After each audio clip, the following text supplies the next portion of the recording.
இனிய தோழர்களே தோழியரே, நான் உங்கள் சிப்லாலேருந்து பேசுகிறேங்க. இன்றைக்கி நம்ம ஸ்லீவை தனியாகவும் பாடி தனியாகவும் ஜாயின் பண்ணிவிட்டு அதுக்கு பிறகு கையை ஏற்றலாம். அது மாதிரி நிறைய பேர் கேட்டிருந்தாங்க. இது பழைய முறைங்க. இருந்தாலும் நிறைய பேர் கேட்டதால் இதை நான் உங்களுக்கு சொல்லித்தரேன். வாங்க வீடியோவுக்கு போகலாம்.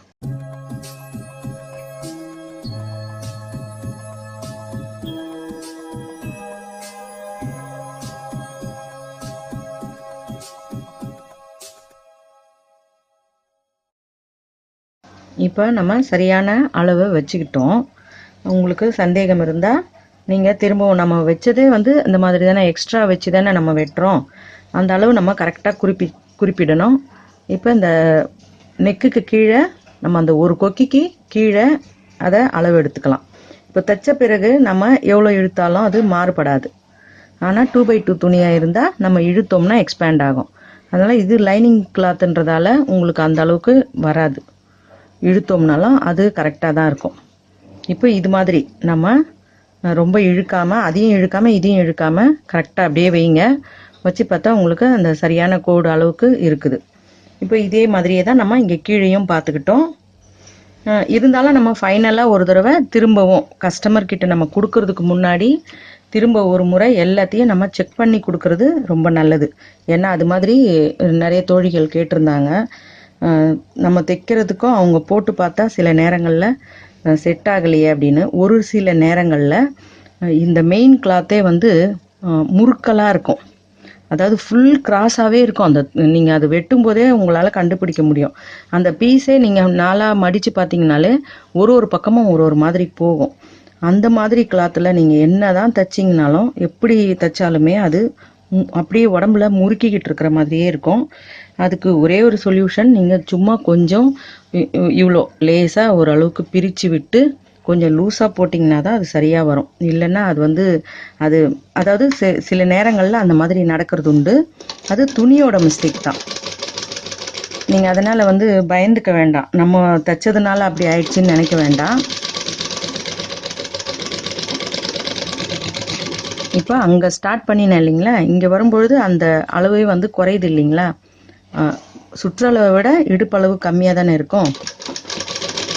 அதை பார்த்தாலே உங்களுக்கே தெரியும். இப்போ இதையே நம்ம வழக்கமாக போடுற மாதிரி தையல்லாம் போட்டுக்கலாம்.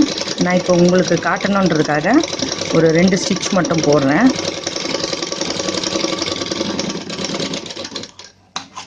சரியா? இப்போ இதே மாதிரியே இந்த பக்கமும் நம்ம தைச்சிக்கலாம். இப்போது கை தனித்தனியாக தைக்க போகிறோம். தைக்கிறதுக்கு முன்னாடி நம்ம கண்டிப்பாக நிறைய பேர் கேட்குறது, இந்த இடத்துல கழிக்கணுமான்னு. எந்த ப்ளவுஸாக இருந்தாலுமே சுடிதாராக இருந்தாலுமே நீங்கள் ஃப்ரண்ட்டில் கையை கழிச்சிங்கன்னா தான் உங்களுக்கு இந்த இடத்துல அந்த குப்பெல்லாம் துணி நிற்காமல் இருக்கும். பஃப் கையை தவிர, பஃப் கைக்கு நம்மளுக்கு அது குப்பலாக இருக்கிறது தானே அது ஃபேஷன். அதனால் அதை தவிர நீங்கள் மற்ற எல்லா கையிலையுமே நீங்கள் அந்த மாதிரி அந்த முன் பக்கம் துணியை கொஞ்சம் கழிச்சிங்கன்னா தான் பெஸ்ட்டு. இல்லைன்னா அது சரி வராதுங்க.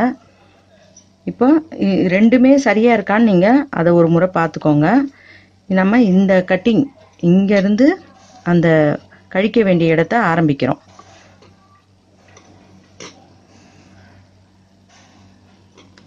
இந்த அரைக்காத்து பண்ணின இடத்துக்கு 1 இன்ச்சுக்கு முன்னாடி நிறுத்திடுறோம். அதை இப்படியே நம்ம ஸ்ட்ரெயிட்டாக வெட்டக்கூடாது. அது அதோட சேர்ந்த மாதிரி வளைச்சி வெட்டிடணும். உங்களுக்கு இந்த 2 ஸ்லீவுமே ஒரே மாதிரி ஈவனாக இருக்கணும்.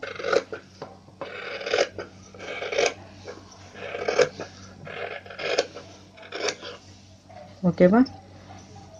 இப்போ இது ரெண்டும் சரியாக இல்லை, நம்ம இந்த ரெண்டுத்தையும் வச்சு தைக்கும் பொழுது ஒன்றோட ஒன்று சரியாக இல்லாத பட்சத்தில் நீங்கள் எப்போவுமே ஸ்லீவ் ஏற்றுறதுக்கு முன்னாடி நீங்கள் எந்த விதமாக ஏற்றினாலும் சரி, இப்போ சொல்லி கொடுக்குறதும் நம்ம ஷர்ட்டு மாதிரி நேராக தைக்கிறதும் எதுவாக இருந்தாலுமே நீங்கள் ஃபஸ்ட்டு இதெல்லாம் ஒரு முறை சரி பார்த்துக்கிறது நல்லது. இப்போ இதை நம்ம வழக்கமாக கையோட அளவு படி வச்சு தைக்கலாம். இப்போ ஸ்லீவ் பாருங்கள், நம்ம கரெக்டாக அதே அளவு வைக்கிறோம். இது இந்த பார்டர் இருக்கிறதால நீங்கள் ஒரு கோடு அளவோ ஒரு 2 நூல் அளவோ தள்ளி வச்சாலும் ஒன்றும் பிரச்சனை இல்லை. ஏன்னா அந்த பார்டர் வந்து அந்த இடத்த தடிமனாக அழுத்தி பிடிக்கும். இப்போ இந்த இடத்த கரெக்டாக நம்ம, அதாவது இங்கே நேராக இந்த இடத்துலேருந்து இங்கே மேலே நேராக அப்படி பிடிச்சி அதை சரியாக வச்சு இங்கே எடுங்க. இதுதான் நமக்கு தேவையான அளவு. அதே மாதிரியே இந்த கையிலையும்.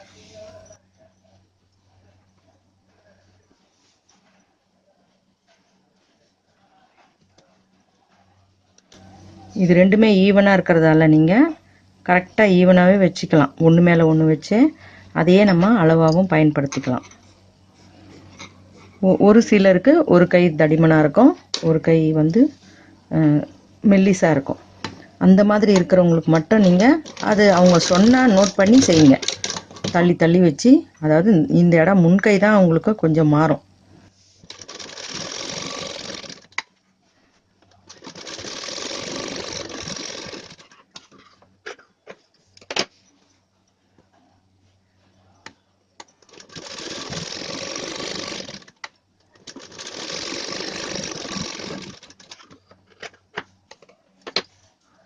இப்போ இது ரைட் ஹேண்டுங்க. இப்போ நீங்கள் இப்படி பார்க்கும்பொழுதே உல்டாவில் நம்ம அதை திருப்பி போட்டிருக்கோம் இல்லையா, உள் பக்கத்தை வந்து வெளியே வச்சுருக்கோம். அப்போ அந்த மாதிரி வெளியே வரும்பொழுது மேலே அரைக்காற்று வந்துச்சுன்னா நீங்கள் இப்படி வச்சு பார்த்தீங்கன்னா இது வந்து ரைட் ஹேண்டுன்னு உங்களால் கண்டுபிடிக்க முடியும். சரியா? அதாவது மேலே அரைக்காற்று வந்துச்சுன்னா உங்களுக்கு அது ரைட்டு.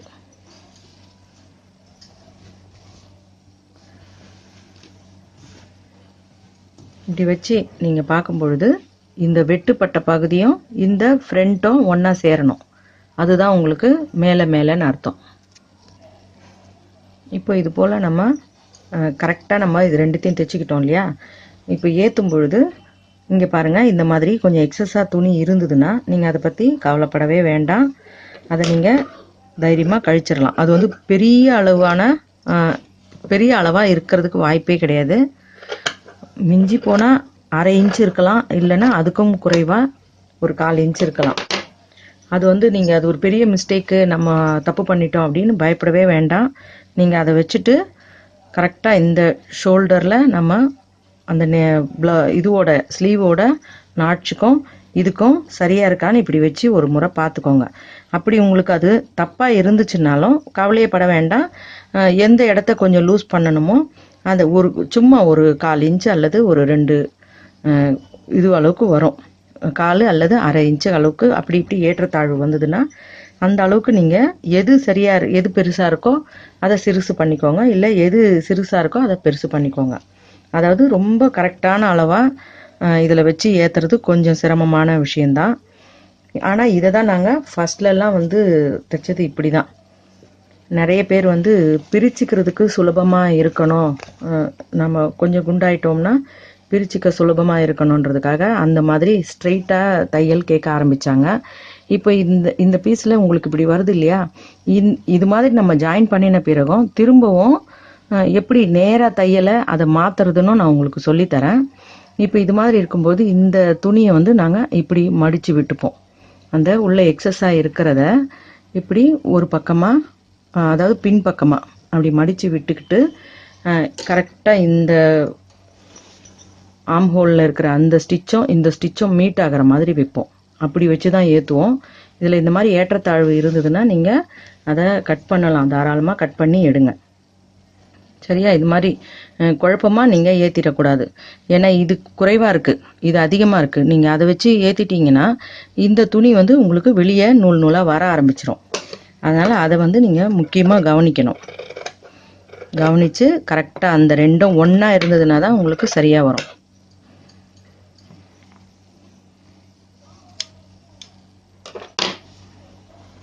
அதனால் சில பேர் வந்து அதில் லைனிங் கிளாத்தில் ஒன்றா வச்சு தையலும் போட்டுப்பாங்க.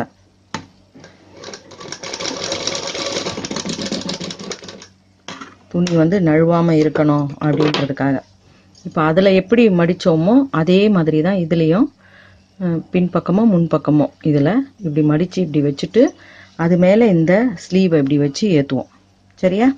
கரெக்டாக இந்த கோடும் அந்த கோடும் மீட் ஆகணும், நம்ம ஜாயின் பண்ணின இடம் மீட் ஆகணும். அப்படி வச்சு ஏற்றுவாங்க. ஆனால் இது வந்து எப்போவுமே இது கரெக்டாக இருந்த இதுதான். நம்ம பிரிச்சுக்கிறதுக்கு சுலபமாக இருக்கணும் அப்படின்ற ஒரே காரணத்துக்காக அதை மாற்றிட்டோம். வழக்கம் போல தான் எந்த பீஸையும் இழுக்காமல் தேய்ங்க.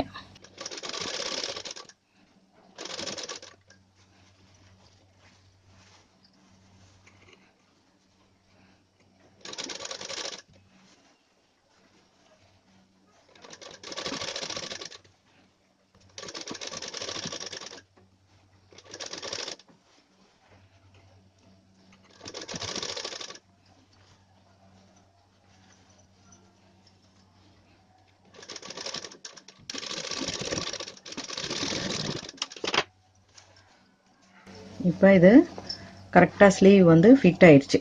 சரிங்களா? இப்போது நம்ம அந்த மாதிரி ஃபிட் ஆனாலும் நமக்கு இப்போ திரும்பவும் மாற்றிக்கணும், வேண்டாம் எனக்கு இது மாதிரி வேண்டாங்க, எனக்கு பிரிக்கிறதுக்கு சுலபமாக வேணும் அப்படின்னு சொன்னீங்கன்னா, அதுக்காக தான் நான் உங்களுக்கு சிங்கிள் தையல்லே இதை நிறுத்திட்டேன். இப்போ அப்படி இருக்கும் பொழுது உங்களுக்கு இந்த 2 மடக்கி விட்டோம் பாருங்கள், அந்த 2 மடக்கி விட்ட துணியை மட்டும் நீங்கள் அப்படியே நீக்கிக்கோங்க.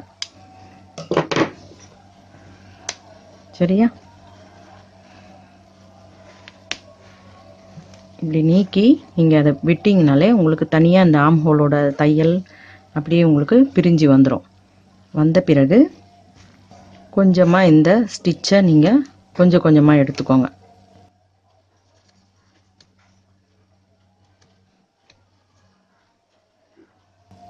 ஆனால் அந்த மாதிரி போடும்பொழுது ரொம்பவே வந்து அந்த ஆம் ஹோலோட ரவுண்டு ரொம்ப பர்ஃபெக்டாக உட்காருதுன்னு சொல்லுவாங்க.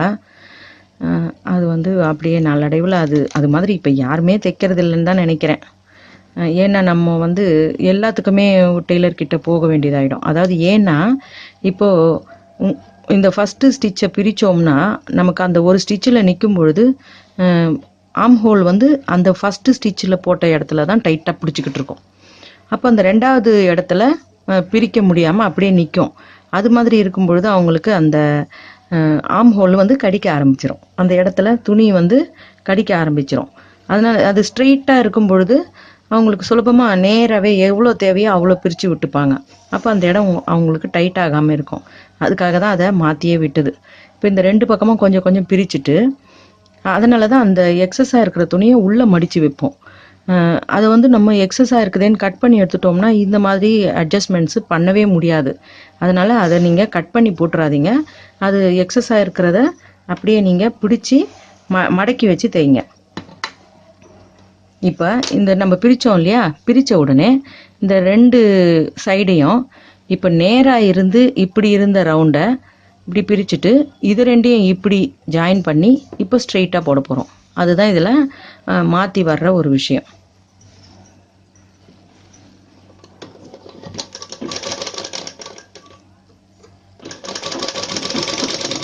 எந்த ஒரு விஷயமுமே கண்டுபிடிச்சதுல இருந்து கொஞ்சம் கொஞ்சமாக மாற்றங்கள் வந்துக்கிட்டே தான் இருக்கும். சிறுக சிறுக மாற்றங்கள் வந்து முன்னேற்றம் வந்துக்கிட்டே தான் இருக்கும். அதுக்காக தான் நான் வந்து கொஞ்சம் பழசை திரும்பி பார்ப்பேன். பழசை திரும்பி பார்க்கும்பொழுது தான் நம்ம என்ன பண்ணுறோம், என்ன அவங்க ஆரம்பத்திலேயே என்னென்னலாம் பண்ணியிருக்காங்க, அதனால் அதை கொஞ்சம் நான் கவனிப்பேன் எப்போவுமே. அதனால தான் நான் வந்து சொன்னது பழைய படம்லாம் அதிகமாக பார்ப்பேன் அப்படின்னு சொல்லி. பட்டியாலா பேண்ட்டுன்னு இப்போ தான் ஃபேமஸ்ன்னு நினைக்காதீங்க. அலிபாபாவும் 40 திருடர்களும் படம் பார்த்துருப்பீங்க, நிறைய பேர் பார்த்துருப்பீங்க. அதில் பானுமதி அம்மா போட்டிருப்பாங்க. அது ஃபுல் பட்டியாலா, சூப்பராக இருக்கும் அந்த ட்ரெஸ்ஸு, நீங்கள் பார்த்துருப்பீங்க.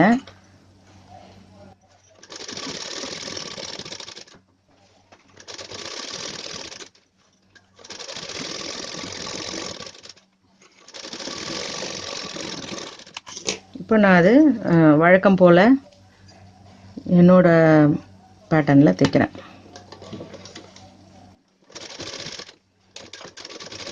இப்போ இந்த ஓரத்தில் ஸ்டிச் போடணுன்னு நான் உங்களுக்கு சொல்லியிருக்கேன். ஓரமாக ஸ்டிச் போடாமல் நம்ம சேமாக ஒரே இடத்துல போட்டுட்டு மடிக்கும் பொழுது எவ்வளோ அந்த துணி மடியாமல் எப்படி ஆகுதுன்னு பாருங்கள், நான் காட்டுறேன்.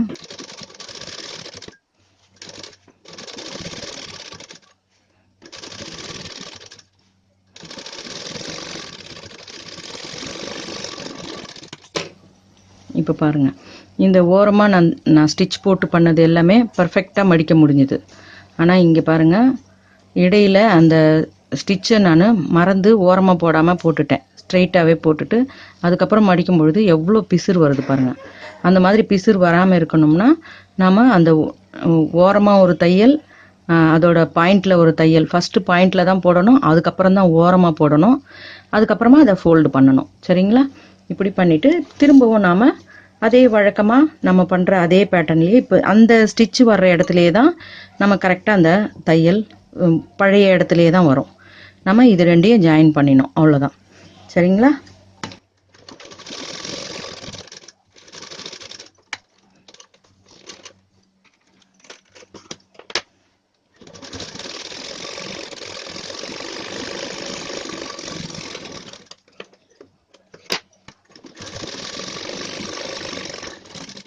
இந்த டைப்பு பிடிச்சிருந்தா ட்ரை பண்ணுங்கள்.